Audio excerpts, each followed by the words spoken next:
Hello! Aujourd'hui, on se retrouve pour faire le bilan du Winter Arc. J'espère que ça se passe super bien de votre côté. Si tu débarques, je te laisse aller voir la vidéo au-dessus qui t'expliquera comment on a commencé le challenge. Mais en gros, si je peux faire court, le Winter Arc, c'est un challenge de 90 jours où on essaye de s'améliorer et d'être plus discipliné. Et j'ai décidé de me lancer avec vous. Il n'est pas trop tard si tu veux te lancer, donc n'hésite pas à t'abonner si tu veux suivre l'aventure. Si tu t'es lancé en même temps que moi le 1er octobre, c'est le moment de faire le bilan des 30 premiers jours, de voir ce qui a marché, ce qui n'a pas fonctionné, ce que tu veux ajouter à ton challenge et surtout ce que tu en as tiré. Let's go!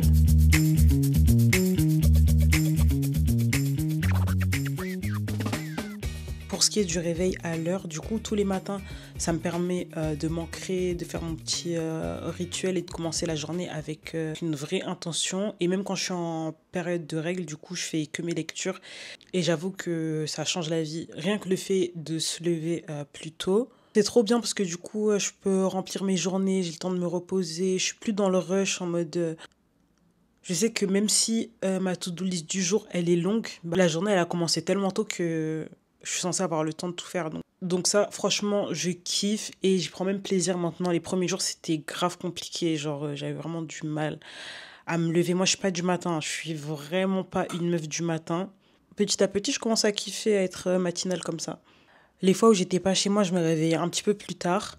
On est quand même beaucoup mieux qu'avant que je commence le challenge. Donc pour ce premier point, je mets du vert parce que je suis fière de moi.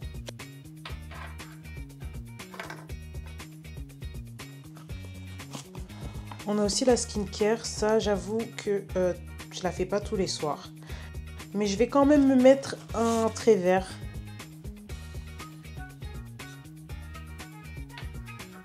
Parce que je fais plein de choses pour que ça s'améliore. Genre j'essaie de manger moins de sucre, j'ai diminué les matières grasses, je bois du collagène dégueulasse tous les jours. J'ai commencé il y a pas longtemps, mais ça compte. Et je fais quand même ma skincare tous les matins. Oh fou, genre vraiment. Ça me fait quand même prendre un peu de temps pour moi et je vois quand même la différence. Il y a aussi le fait que je suis censée boire 2 litres d'eau par jour qui doit jouer. Mais ça franchement, au début, ça me paraissait simple. Jusqu'à ce que je sois pas chez moi. Quand je suis chez moi et que j'ai ma gourde qui m'aide à me suivre et ma gourde de sport, ça va. Mais une fois que je suis plus à la maison, je sais plus ce que je bois. Donc on va mettre un trait jaune. Et j'essaierai de mesurer un petit peu plus ce que je bois ou pas.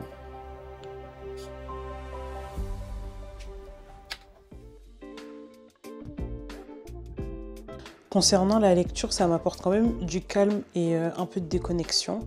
Même si je ne fais pas les 30 minutes par jour, je lis quand même beaucoup plus que d'habitude. En plus de ça, je suis au chômage et je suis beaucoup dans les transports dernièrement, donc j'ai beaucoup plus de temps. Mais malgré ça, quand même, je trouve que mon temps d'écran sur mon téléphone, il n'a pas vraiment baissé. D'ailleurs, je ferai une vidéo bientôt sur le sujet. Mais bon, pour la déconnexion, il y a aussi le sport qui vient aider. Le sport, on s'était fixé 3 séances par semaine. Je suis plutôt fière de moi sur ce point-là. J'ai quand même un peu bazardé parce que les 30 derniers jours, j'ai pas beaucoup été chez moi. Donc ça a été quand même assez compliqué de garder mon organisation. De temps en temps, j'allais jusqu'à 5 séances par semaine. Mais vraiment, quand je suis pas chez moi, je respectais le bare minimum des 3 séances. Et c'est déjà très bien. Je sais pas si tu te rappelles du programme que je t'ai dit que j'arrivais jamais à aller jusqu'au bout. Là, je suis à la 3e semaine. J'ai battu mon record, genre. Je me sens plutôt bien, ça me fait du bien de me dépenser. À la fin des séances, je suis quand même grave satisfaite. Je vois aussi du progrès sur certains des exercices que j'essaie de faire, comme les pompes. Depuis le temps que je fais de la musculation et du crossfit, bon, même si j'ai jamais été 100% régulière, je sais toujours pas faire de pompes. À la fin du Winter Arc, compte sur moi pour te montrer mes pompes. Il y a des jours comme aujourd'hui où je suis déter. Et il y a des jours où j'ai vraiment la flemme. Mais j'y vais quand même. Et quand j'ai trop la flemme, je pense à la satisfaction que je vais avoir à la fin de ma séance. Et quand j'ai vraiment la flemme, je fais du pilates ou des exercices où il n'y a pas trop d'impact mais qui travaillent quand même pas mal.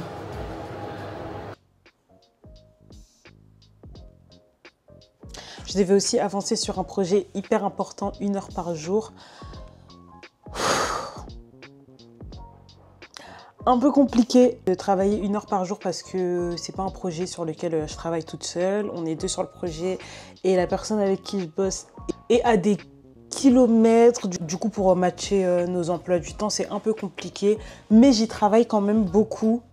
C'est un projet où je suis quand même super investie parce que ça fait quand même partie des projets les plus importants de ma vie sans vouloir abuser.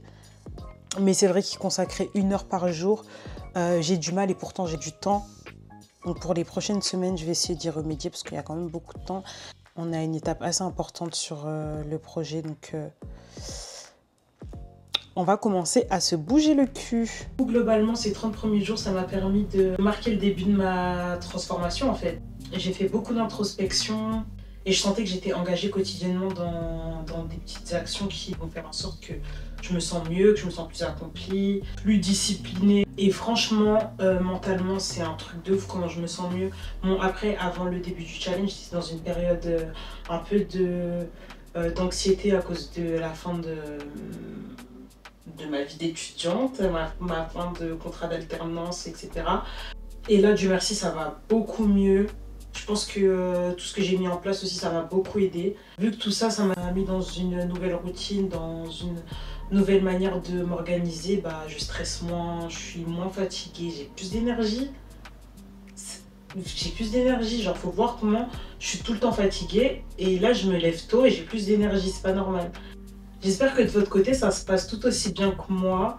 Si c'est pas le cas, n'hésitez pas à me dire les difficultés que vous avez eues et tout en commentaire, comment ça se passe de votre côté, même si c'est positif, hein. Je veux tout savoir. Enfin bref, j'ai hâte de continuer, que ce soit sur le plan spirituel, physique ou mental. Bah, je trouve que ça contribue à se sentir équilibré. Je sais pas si c'est le bon terme. Ouais, en tout cas, je vais continuer à donner le meilleur de moi-même pour la suite du challenge. Il reste 2 mois. J'ai hâte de voir comment je vais me sentir à la fin du challenge.